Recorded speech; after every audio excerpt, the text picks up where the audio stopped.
right. So let me ask you this, Mo. Usually in free agency, this was like a big wide receiver group, right? You had four. Um, Two of them have now signed already, right? Fuller signed today. Samuel signed yesterday. But Kenny Galladay and Juju Smith Schuster still has yet to sign. Um, why do you think the market? Why do you think free agency was slow with wide receivers? I'm gonna say this. I think it's because of this draft, and I think because they look at this draft and they say because I spend less money, and are they gonna make more or less production than these other dudes? So if you look at this draft, it like a lot of these teams like, well, man, this receiver draft is kind of heavy. So if I could draft a receiver to kind of give me the same or kind of on the same par as far as results, and I can spend less money, why not me gamble with that rather than trying to sign this receiver this big money and not know what he can do? So I really think it's this draft. I think if this draft wasn't as deep as it is with receiver, I think some of the money would be spent. But I think a lot of teams are looking at this draft and like, and now they're looking at this quarterback market, which can affect the wide receivers dropping. They're like, well, why would I go out here and spend this big money with these wide receivers when I can maybe drop in the draft when these receivers drop and I can grab a receiver for less money? That's a good And I point. think in a normal year with not too many wideouts that's on that top tier, I Mm-hmm. think you would see a lot of these dudes sign to, I ain't gonna say bad contracts, but contracts that we might consider questionable. But Okay. now we looking at it now, we're like, oh, well, we might, man, I'm gonna wait till the draft now. You Yeah. know what I'm saying? So I Craig. don't think there's nothing Yeah. Go against ahead. the wideouts as far as who they are or as far as their ability. I think a lot of people being smart and like, let me explore all my options. Mm. Okay, Craig. What do you think? I kind of agree with most of that. Well, for the most part, I do. Like the draft with the wide receivers in the draft, but also that there's two more things is that this is not a normal year, so I think most of that as well.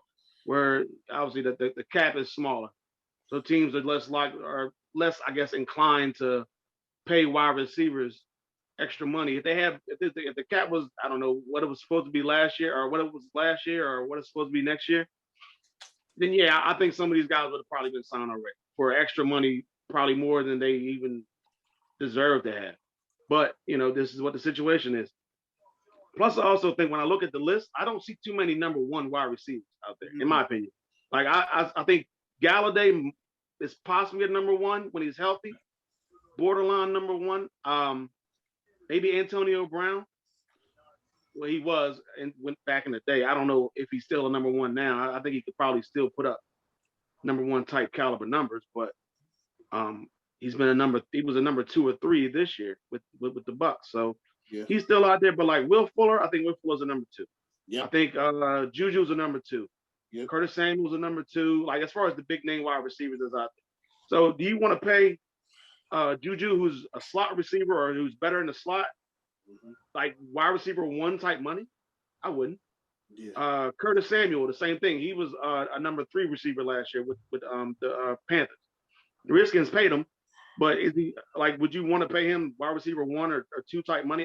I think he's getting probably paid as a two because that's where he is Yeah. now. Yeah. You're getting But I paid. mean, he's never been a two on the Panthers for the most part. Like he just hasn't. And then guy like Marvin Jones, who had a solid season last year because Galladay was out. He goes to Jacksonville, and they have all this cap space, and they don't even pay him. But he's getting like $7 million a year. Yeah. He's not even getting big time money. So I mean, it's just the market to me for wide receivers has kind of dried up.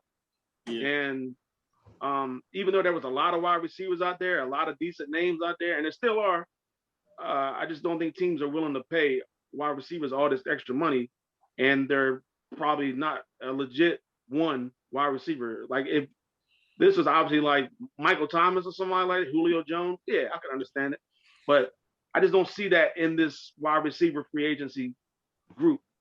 And if you're one of the teams that's picking in like the top 10, top 15, Yeah. you're not going to go out there and when you could try to either jump up or maybe stay your ground and pick Chase Mm-hmm. or Smith or one of these other, like, nah. So I'll probably just wait till the draft, or maybe you could play this out and then see and give them like a low ball number. I mean, they're going to sign eventually, yeah, but I wouldn't overpay for these guys. Yeah, I agree with both of you, Mo. Actually, Mo, I think it's not only this draft, but I think it's past drafts.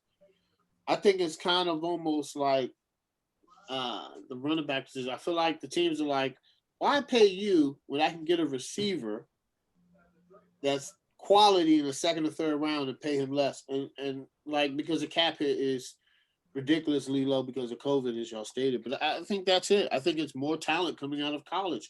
And not even if it's not more talent, the coaches are scheming better. It's today's game is geared to the passing game. So, receivers are, the NFL is more complex in college, but it's a lot of wrinkles in there. A lot more systems that are simplified for these, especially like young quarterbacks. But I think that's exactly right. I think the receivers that are coming out, you got to think about the past like 3 years. The receivers that came out, they've gotten in the second or third round.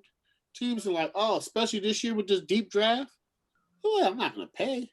I'll pay for a secondary receiver like a Curtis Samuel or I didn't even look at the Will Fuller deal yet. I got to look at that. But I don't think he got paid what he was thinking he was going to get paid.